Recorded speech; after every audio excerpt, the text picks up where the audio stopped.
to la ministra alcalde, all of the supporters of South Summit. It's so awesome to be here back again, and I love being back on the arena. We feel right at home here. Once you're part of the South Summit family, you're always part of the South Summit family. Folks, we're going to do a quick stage change. We're going to have some wonderful music to keep you entertained. We have an incredible program right through to lunchtime. And starting up here in 3 minutes, we have a panel discussion around the South Summit success stories. We have founders of Ontruck, founders of Fintonic, and founders of Wallbox here to tell us how they did it and hear about their success stories. We'll be back in 3 minutes. Grab a seat. We'll be with you shortly.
Good morning! Woo! I love it, guys. Great job. Excellent. I'm delighted I'm going to spend the next 3 days with these guys. Good morning, everybody. Come on in. Come on in. Don't be shy. There's lots of seats here at the front. I can't believe people have left before the good stuff. They were very patient to participate in the official opening, which is exciting, but we have incredible content coming up for you right through to lunch. You're going to hear from some South Summit finalists who started right here a couple of years back and are scaling their business internationally at a velocity that gives vertigo. You're going to hear from some key entrepreneurs and investors that have already made it, like Ander Michelena and Jose Marin from FJ Labs. You're going to hear from Kieran Quilty from Facebook coming in, traveling in to tell us about what they're doing in the area of social impact, which is quite exciting as well. You're going to hear from the president of Sabadell. You're going to hear about what Ferrovial are doing in terms of innovation, how they're working with entrepreneurs. You're going to hear from the wonderful Miguel Arias, who's head of entrepreneurship now at Telefonica. I like to call him a serial entrepreneur disguised as a corporate. And many, many, many more before lunch. We're going to have a kick-ass investor panel with some of the top funds in the world on this stage telling us about what they're investing and what they like to do. But before all of that, I have a really nice treat for you to open this session. Because we're at the 6th edition of South Summit, we're no longer a startup ourselves, we're starting to scale. And the startup companies that we were working with way back in like 2012, 2013, 2014, and so on, have been doing some incredible things. The South Summit finalists, since we've begun, have raised $2.8 billion between them. It's actually incredible how these companies have grown. And we're lucky to have 3 of them with us here this morning to tell us the stories and how they've built their companies over the last number of years. It's my pleasure to welcome to the stage, please, Lupina, the CEO and founder of Fintonic, Rika, the co-founder and CEO of Ontruck, and Eduard, the co-founder and CTO of Wallbox. Thanks, guys. Yeah?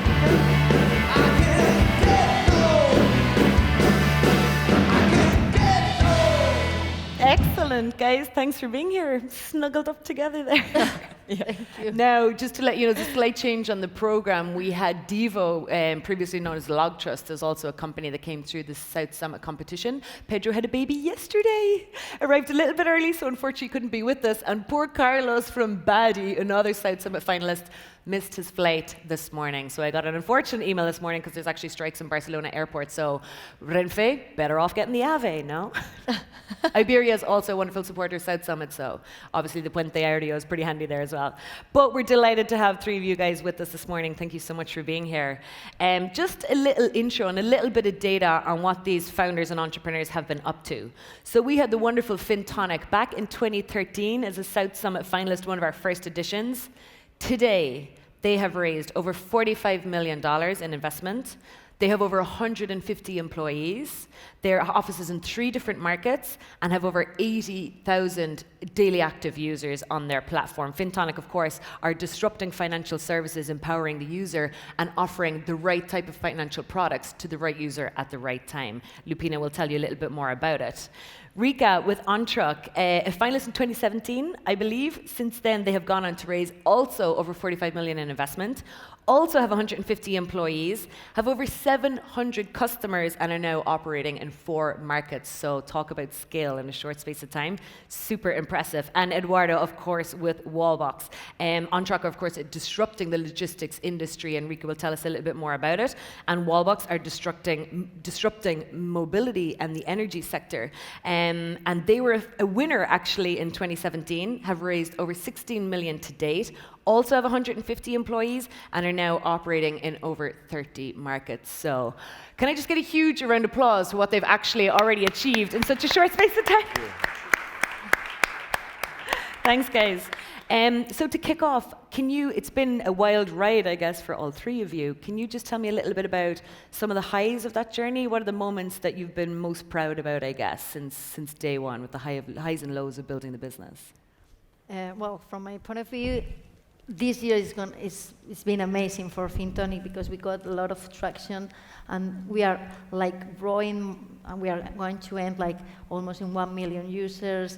It's a growth of more than 65%, and this year everything is like getting a lot of traction, and that's why we are reviewing our model, because right now we are originating more than 200 million loans in our marketplace. We are getting like more than 50% quarter-over-quarter increase in the revenues. We are really close to break even. Well, it's making like really the difference. No, I think we are a unique product, a unique finance platform that it combines a really high engagement with the users because we are the trusted advisor, but it combines it with a massive monetization that is not so easy in this world. So being aligned with the user, that for me is great. And launching all these marketplaces of loans, insurance, energy, all to make the life easier to the user. For me, it's been great, but now this year we've seen this traction and how it's working and how the users are liking and loving it more than ever. That's incredible. It's great to see the growth rate continue there and be as strong as ever. So aligning with the user and satisfying the customer, I guess, some of the highs now from your business. Yeah. And Rika, with Ontruck, you guys haven't been around that long. How many years has it been? What have been some of the high points of the company to date in your experience? Yeah, so we have been around for about 2.5 years. And your question makes me recall, let's say, our very first product. Because, and this was, for me, one of the key highlights. We went around, we were talking to a lot of truck drivers, understanding the customer, and everyone told us from the industry, no truck driver will accept a job on their phone. No. So our first product was, we used Telegram. It was kind of like a chat messaging, and all we did was send a few lines. Pick up, drop off at this place, be there, and you need a van. We immediately started getting yes. That was the very first product, and obviously the highlight was getting the yeses. When things started pinging, you're like, wow, we could have a business here. So that for me has been a real highlight that sticks out. But now, I guess over the last 2.5 years or so, I would say there's actually two things that make me feel most proud. One is let's say, the diversity of talent that we've been able to attract. I mean, we're super proud in being, founded in Spain, very, very proud about that. But we've been able to attract about 25 different nationalities. I'm personally from Indonesia, and how did I end up here? And we speak, English. We always had this global mindset from the beginning because we know if we want to make an impact in trucking, you have to go big and you have to go global. And the second thing I think is, as a founding team, we thought a lot about our mission. Like, what is the impact that we want to make in the world? And we looked at various examples. The one that we ended up with is like basically a no bullshit mission. We wanted to make trucking efficient. And this year, we actually started tracking our ability to make trucking efficient. We basically tracked, of our trucks in our network, how many of them run empty? Because that's the biggest challenge in the industry. 40% of trucks out there are running empty at any given time. The amount of carbon emissions, gasoline, wasted just driver time is amazing. And we get that down from about 40% empty runs to now 25% in a span of 18 months. So that for me was really awesome. Excellent, some great highs there, Rika. Thanks for sharing that. Eduard, Wallbox, incredibly ambitious company, very different profile to a lot of the digital success stories here. Tell us a little bit about your highs and lows over the last number of years. I would say it's difficult just to start. It's daily, in a daily basis that we really see how the company is growing, how we are opening new markets, what you say, the JV in China was a key part of when it happened. We realized that we could be an international company.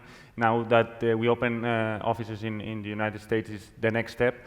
But it's about covering the full market. We started very strong with the B2C. Now we are opening with B2B functionalities, and now it's the public moment. We want to present a full solution, 360 degrees, for making possible the electromobility. At the beginning, it was just about early adopters, that they have different issues while charging, and their experience was not maybe the best. We improved it. We provided a lot of functionalities to realize that there is not a hurdle to have an electric vehicle. And now we are moving to the full segment. So each sector can be interested in electromobility. We are seeing how big companies and OEMs are opening their doors, no, to see what we are providing, the product, and that's also a thing that is for us a really nice thing when they open. You show your product. Also, that we are not a company that just makes software, no. And then we go to the investors, no, that we are super happy that they share the vision. They know that they not only invest in a software platform, also in product innovation, and that's it, no? A little bit, it's daily that we realize how we're growing, and that we are making I think, a step, no, in the electromobility and this ecosystem of the carbon reduction, and I think it's shared with my colleagues, no, here, that this is the future to come. Yeah, awesome. A very profound impact happening then, and starting with small steps, but surely going to go a lot bigger. So exciting to see your progress. Just one thing that struck me, because I actually just got this data backstage before we came on, that all of you are hitting around the 150 employee mark. Fascinating, such a short space of time, and you talk about real impact and kind of creating a wider economic benefit, right? You're affecting 150 families there. You're literally improving the society around you, apart from even the mission of the company, let's say. So I think that's super admirable, and I'd like to just dive a little bit deeper into that. And you mentioned it, Rika. Maybe give us an idea of the distribution of those teams. Are they mostly in Madrid? Do you have international offices? And how are you finding attracting talent, right? We're talking all the time about making, this week Madrid is the capital of innovation, without any shadow of a doubt, but we want it to be that way all year round. We think it's really coming up and starting to compete with other ecosystems, but what has been your experiences as founders in terms of attracting talent and building those teams? Well, in our case in Fintonic, we are more than 150 people, but 130 more or less is based in Madrid here. The others are in Mexico and in Chile. We have different offices there. And to attract talent, well, I think for Fintonic, in the very beginning, it was not so easy because no one saw our mission or vision, but we've been talking about to be the trusted advisor, to be transparent, to do something different in the finance world, because banks haven't changed in so many years, that now all our team is on board because they believe they have this only opportunity in their life to change one sector, and they really believe in Fintonic that they're gonna achieve this, no? Because for them at the very beginning, it was, okay, we were 4 people we create at first one PFM, but right now, Fintonic is not that PFM, it's the marketplace, the lending, the insurance, the credit score, everything all together. And now the people, the other day I was with them sharing the metrics, telling what's going on with Fintonic. We are very transparent, we are very open with them. And I told you, okay guys, if you don't believe in Fintonic, if you don't believe in this product, what we are building, that we are making the life easier to your families, to our users, just leave Fintonic. I don't want you to be here in the team. This is not, we have a great mission to make things transparent, to save people millions in fees, millions in duplicate charges, millions in insurance. Wow, it's tough, and we are working hard, and we have, of course, a lot of fun also, but we are working really hard. And we are getting people from all over the world also, great people, because we need the very best to achieve this, because we cannot do it alone, the 3 co-CEOs that we are. So, but I think it's a lot because of the mission, and of course also because we are using the latest technology, like the one that Spotify is using, and that is also very, very appealing for the IT people. Okay. So, well, cool. I think it's combination of makes a lot of sense. And I don't know, Rika, did you mention that all of you guys are in Madrid? How are you getting people? I mean, I'm convinced. I'm a believer in Madrid. I'm a long-time fan, living here for some time as an outsider. But how are those conversations going? How are you able to convince the right talent to come in here? So, I mean, I think the Spanish startup tech ecosystem is still quite young, relatively speaking, on the global stage. So it's true that, for very key positions, we need, let's say, expert knowledge, the background, someone that has done it before. And it's true that oftentimes, because we're really trying to do something new, we do have to look outside. I can give you one example. We hired someone from Uber. He was basically leading their marketplace, their pricing, dynamic kind of algorithms, and we need someone like that within Ontruck. So how did we convince him? I would say it was like dating game. You know, we got him here in Madrid. My CEO and I, we took him out to Retiro, showed him the beautiful Spanish life, you know, partied a little bit. I mean, and over time, you have to sell the lifestyle too. Sure. Obviously, it's the team. He ultimately joined because he thought the team was really awesome. But it's also the lifestyle. You can see, you know, bringing your partner here, raising kids here. We're not probably the super young, you know, like 20-year-old startup. All the founders have kids. We're married, and so we need to sell like this is a long-term path. And you're here because you believe in the mission and here for the long term. And that is about not just the job, but about selling the whole lifestyle. Yeah, cool, excellent. And Eduard, you guys are building such a unique product. I mean, competing with the best of Silicon Valley, how are you finding the talent? Finding the talent, I think, is we are in a region that just because of the conditions we have, it's easy, no? We are all known all around the world, and I think it's never been a stopper, no? You were telling something at the beginning. I think it's the most difficult for a company that grows and grows at that speed, which is acquiring talent, and also we sometimes make this simile, which is like a baby that is growing, and you need to grow and let them grow, and also let them ownership, no? And with our teams, we try that, no? That they have the ownership and they take advantage of this, and they can grow inside the company. So it's not only that we have talent all over the world that is attracted because what we are doing, also is people that is on our team that grows with the company and takes management positions, no? And cool. I think this is also really important for us. Otherwise, would be impossible. Yes, sometimes you can attract people. You need to make procedures. When you're a really young company and you're few, these procedures are missing. It is part of making professional your job. But in other cases, you also need that people that has the know-how and it's inside the company, you need to then take them and evolve them inside the company. You know? Cool, excellent. So plenty of opportunity for growth as well and holding on to people.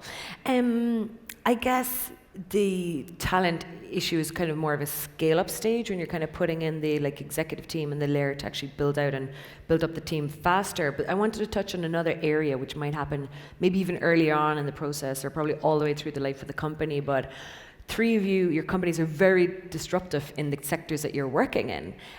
All of them very traditional sectors with a lot of different history.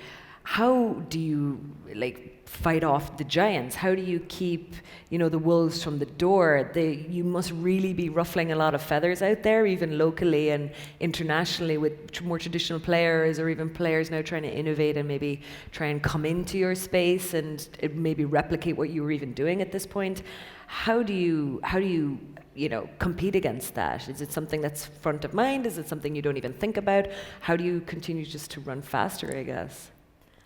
Well, in our case, as you all know, the retail banking in Spain is the most evolved worldwide. Not the investment banking, but the retail banking it is for the consumers. And so from the very beginning, when we start, we were competing with the best. But what we have done is, when I was talking with all the CEOs of the banks and at the very beginning, I was telling them, well, in the future, you're going to become a factory where you're going to provide products, but the user would decide which product will get from each of you, because you are pushing your own products, and they're not always the best. Well, at the very beginning, they didn't like what I was telling, but I am a true believer in marketplace, in independence, and in getting what is best for you. You don't have to be client from a bank to get, for example, the loan from another. That's my view, no?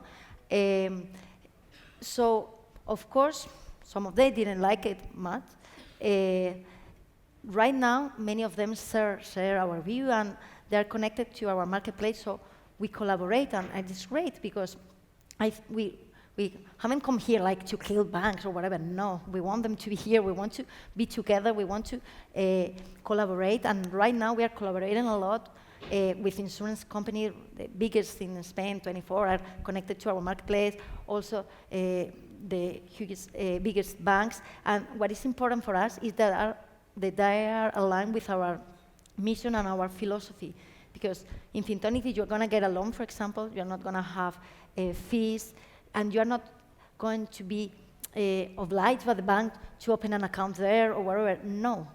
I don't know if people is not from Spain here. In Spain does not exist a positive WOAC, positive credit score. So if you're gonna get a loan, you need to have history with your bank, like for 12 months or whatever. With Fintonic, no, we have built the first credit score, so we have a history for the users, so we can really get you always what is best for you in terms of loans, energy, or insurance. And that, for me, what is best for the users, no? And for my family and for my friends. And so, well, we have our things around all these years, but now we are collaborating a lot, and it's great because I want to maintain this collaboration. Cool. Excellent. So fighting off the giants. Yeah, so trucking, I think, is one of the most traditional, archaic industries. There's the incumbents, so I guess it's very similar to retail banking. So what do we do about it? I think number one was actually our strategy coming in to the market. What we did, we tried to identify a very underserved community. And within trucking, you can do, let's say, the long distances, like going from Madrid to Paris, or you can do the short distances, like from Madrid to Guadalajara. So that's not very sexy. Who wants to go to Guadalajara? But the truck drivers do, because they can make money, and they can also sleep at home at night. So that's where we really focused our efforts. We do regional trucking transportation, Madrid, Barcelona, Valencia, now London, Paris, Amsterdam. And that is the least sexy part of a very unsexy trucking industry. And so that's how I guess we go undercover for some time until obviously we scale up and blow up. So it'll be awesome. And I think though, you get a lot of news, especially in the startup space. This competitor's doing this, why aren't you growing faster? Your investors are telling you to push, and I think that's one thing I guess you always have to revert back and what did you commit to yourselves in the beginning? The kind of company you wanted to build, the kind of impact you wanted to make. And to be honest, kind of shut out the world sometimes, because there are many naysayers, many people that would doubt your strategy. And even us, we question it kind of every week. Are we doing the right things? Is this how we want to go from A to B? And I think you just have to really be very self-disciplined to block it out. To know, but be able to kind of block it out when you need to make decisions. And we're I want you to, we have the same experience to being under the radar all the very beginning years. We never told our metrics, our users, nothing at all, and suddenly wow. Excellent. You're bigger than some banks. Good strategy. Anything briefly to add, Eduard? We're totally out of time, but in terms of competition? Long story short is what also our CEO, Enrique, in a world culture tries to put on the team is we don't want to be the biggest, we want to be the best. And I think it's also daily. You try to do that, and also there are 3 core values we keep, which is design is not a luxury. This is important for us. We can be recognized by that. Innovation, to make things simple. It's our core value too. And finally, we focus on the user. It was a problem at the beginning. We were engineers, and we were thinking as engineers. And also, this is something it changed a lot. We focus that the end customer feels that we are making things easy in their daily life. Excellent. Sounds like a good recipe for success. Folks, thank you so much for being here this morning, and we wish you many, many more years of success. Thank you, folks.